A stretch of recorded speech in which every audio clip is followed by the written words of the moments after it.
Viral video seorang pria datang ke kantor polisi untuk melaporkan dugaan penipuan. Pria yang belum diketahui identitasnya ini mengaku sebagai korban penipuan jual beli narkoba. Dalam video yang beredar, dituliskan jika video itu direkam di Palembang. Video yang memperlihatkan pengakuan pria ini viral hingga beredar dari grup WhatsApp dan Instagram. Dalam video yang beredar itu, sang pria dengan wajah melasnya mengaku telah mengalami penipuan saat membeli narkoba jenis ganja dari bandar narkoba. Di hadapan polisi, ia menjelaskan kronologi saat ditipu oleh bandar narkoba sambil membawa bukti yang digenggam di tangannya. Kemudian, polisi pun kembali mempertanyakan alasannya melapor penipuan tersebut dan dari mana asal pria itu melakukan transaksi jual beli narkoba dengan pengedar.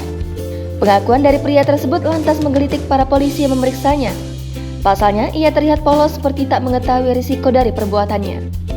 Dengan wajah yang sedikit senyum malu, pria tersebut mengaku jika ganja yang dibelinya adalah barang narkoba.